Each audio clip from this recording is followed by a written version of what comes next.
Bismillahirrahmanirrahim. Assalamualaikum warahmatullahi wabarakatuh. Perkenalkan, nama saya Nurul Safawani Husna dari jurusan Pendidikan Islam Anak Usia Dini, Fakultas Tarbiyah dan Keguruan UIN Sunan Gunung Jati, Bandung. Di sini saya akan menceritakan tentang keteladanan Nabi Musa alaihissalam.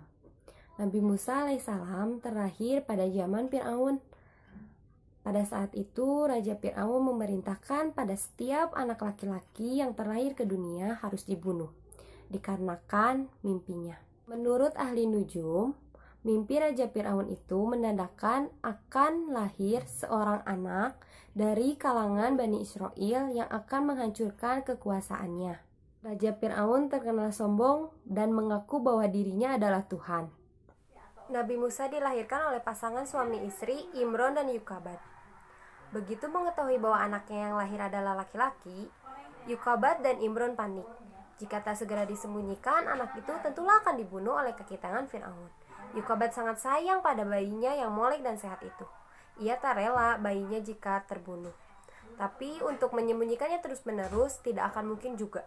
Allah Subhanahu wa Ta'ala pun menjaga Nabi Musa dengan memberikan ilham kepada ibunya agar menyimpan Nabi Musa ke dalam peti dan menghanyutkannya di dalam sungai Nil. Nabi Musa pun hanyut. Nabi Musa diikuti oleh kakaknya agar mereka mengetahui kemana Nabi Musa hanyut. Bayi Musa pun diselamatkan oleh istri Raja Fir'aun yang bernama Aisyah. Aisyah begitu senang mendapatkan bayi Musa. Bayi Musa pun ingin diangkat oleh Aisyah menjadi anaknya. Mengetahui niat Aisyah, Raja Fir'aun pun marah kepada Aisyah dan ingin membunuh anak itu. Tetapi dengan bujuk rayu Aisyah, akhirnya Raja Fir'aun pun luluh dan tidak jadi membunuh anak itu.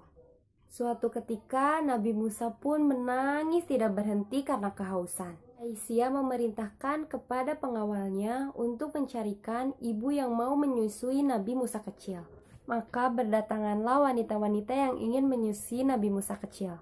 Namun setiap ada wanita yang ingin memberikan susunya kepada Nabi Musa tidak mau dan tetap menangis. Hingga akhirnya datanglah wanita bernama Yakubat. Wanita itu pun menggendong dan menyusui Nabi Musa. Nabi Musa terdiam dari nangis dan terlelap tidur. Aisyah dan Raja Fir'aun pun tidak tahu bahwa Yakubat adalah ibu Musa. Akhirnya, Asia meminta agar Yukabat tinggal di lingkungan istana untuk mengasuh Musa kecil. Yukabat pun bersedia. Dengan senang hati, ia mengasuh anaknya sendiri di lingkungan istana Fir'aun. Suatu ketika, Nabi Musa pun berjalan-jalan di kota. Dan ada seorang laki-laki yang menghampiri Nabi Musa. Berkata, "Hai Musa, sesungguhnya pembesar sedang berunding untuk membunuhmu. Keluarlah dari kota ini, itulah nasihatku kepadamu." Musa alaihissalam pun mengikuti nasihat orang itu, maka keluarlah ia dengan perasaan khawatir seraya berdoa. "Ya Tuhanku yang maha kuasa, yang maha pengasih lagi maha penyayang, bebaskanlah aku dari cengkraman kaum Fir'aun yang aniaya." Sampainya di kota Madian, ia bertemu dengan sekelompok orang yang sedang memberi minum ternaknya. Di antara mereka ada 2 orang gadis yang sedang menambatkan ternaknya. Nabi Musa alaihissalam berkata, "Kenapa tidak mengikuti mereka untuk mengambil air?"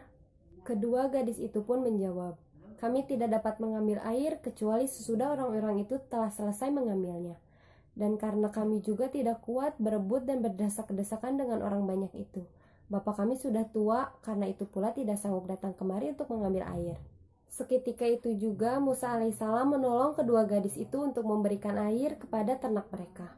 Setelah menolong, Nabi Musa alaihissalam berteduh di bawah pohon seraya berdoa, "Ya Allah, sesungguhnya aku membutuhkan kebaikan Engkau, turunkan kepadaku."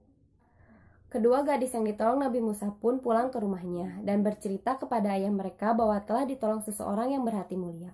Salah seorang gadis itu pun berkata, "Ya ayahku, ambillah ia sebagai orang yang bekerja kepada kita. Kelihatannya ia orang yang kuat dan dapat dipercaya." Si ayah mengabulkan permintaan putrinya. Ternyata ayah kedua wanita itu tak lain adalah Nabi Syuaib alaihissalam. Disinilah perjumpaan antara Nabi Syuaib alaihissalam dan Nabi Musa alaihissalam. Pada akhirnya Nabi Syuaib alaihissalam menikahkan salah satu putrinya dengan Nabi Musa alaihissalam. Sekian dari yang bisa saya sampaikan. Maaf bila banyak salah. Ditutup dengan doa, Robbana atina fid dunya hasanah wa fil akhirati hasanah wa qina adzabannar.